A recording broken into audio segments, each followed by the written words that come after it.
लोग कहते हैं हमें ईश्वर दिखाई नहीं देते।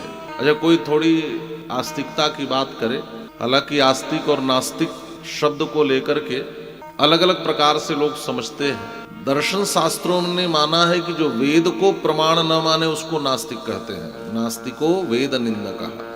जो वेद को प्रमाण नहीं मानता उसको नास्तिक कहते हैं, और जो वेद को प्रमाण मानता है उसको आस्तिक कहते हैं।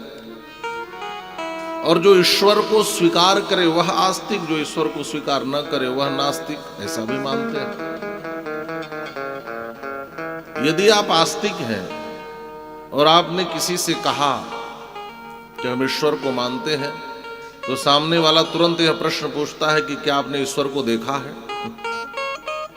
और यदि आप कह दें कि हाँ देखा है, तो सामने वाला कहेगा क्या हमें भी दिखा सकते हो? है ना? ऐसा प्रश्न उठता है। और यह प्रश्न श्री नरेंद्र नाथ के मन में भी उठता था। तो उनको तो समर्थ सदगुरु श्री रामकृष्ण परमहंस जैसा व्यक्ति मिला। उन्होंने कहा कि हाँ हाँ बिल्कुल बिल्कुल मैंने देखा है, और तुम्हें भी दिखा सकता हूं, और तुम भी वैसे ही देख सकते हो जैसे मुझे देख रहे हो। और उन्होंने अनुभव करा दिया। लेकिन प्रश्न यह है कि क्या ईश्वर को देखा जा सकता है या दिखाया जा सकता है? तो हम ईश्वर किसे मानते या समझते हैं, या ईश्वर का रूप क्या मानते हैं? है ना? ईश्वर को ही ब्रह्म भी कहते हैं, परमात्मा भी कहते हैं, भगवान भी कहते हैं। ब्रह्म शब्द का अर्थ होता है जो व्यापक हो। ब्रह्म का अर्थ होता है जो व्यापक हो। तो जो व्यापक है, जो असीम है, उसको हम कैसे देख सकते हैं? अच्छा, लोग कहते हैं ईश्वर को दिखाओ। तो ईश्वर का मतलब क्या कि हमारे पॉकेट में रहने वाले कोई डायरी या कंघी की तरह है कि जब हम चाहे तो उनको निकाल के दिखाएं, ये देखो ईश्वर है। अथवा हमारे वश में हम कहते चले कि भाई ये देखो, इनको दिखते चलो। एक बार समुद्र की एक मछली ने दूसरे से पूछा कि बताओ तुमने समुद्र देखा है? यह बात वैसे ही है, यह प्रश्न वैसे ही है, ध्यान से समझना। समुद्र की एक मछली ने दूसरे से पूछा कि तुमने समुद्र देखा है? तो क्या समुद्र में रहने वाली मछली पूरे समुद्र को एक साथ देख सकती है?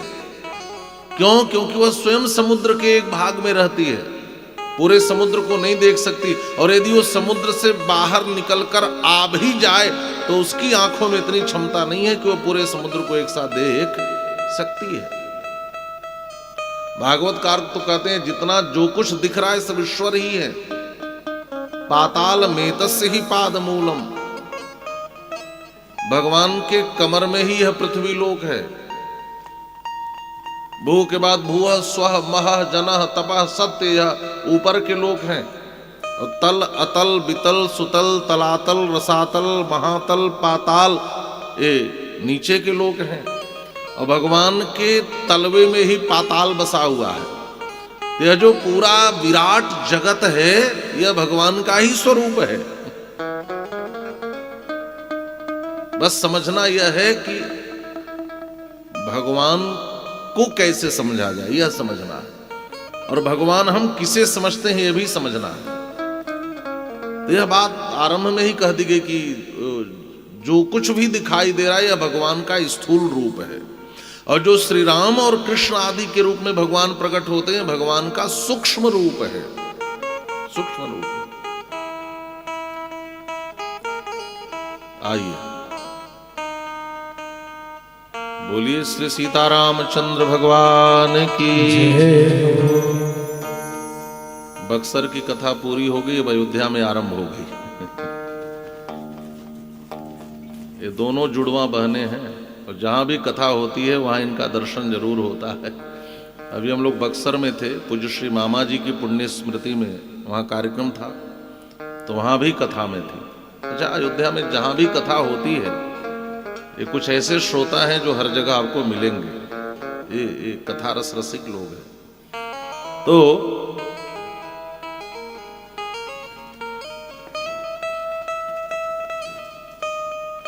जो कुछ भी दिखाई दे रहा है यह भगवान का रूप ही है। यह भगवान का रूप है। नेत्र बंद करो, भगवान सुखदेव कहते हैं महाराज परीक्षित से कि नेत्र बंद करो तो भीतर श्री राम कृष्ण जो रूप प्रिय है उनका ध्यान लगाओ, और नेत्र खोलो तो जो कुछ भी स्थूल दिखाई दे रहा है यह भगवान का रूप है। आंख खोलो तो जो भी दृश्यमान है सब यह भगवान का स्थूल रूप है, और नेत्र बंद करो तो इनका ध्यान करो। जो भी रूप प्रिय हो, श्री राम का, श्री कृष्ण का, श्री नारायण का, श्री वामन का, श्री नृसिंह का।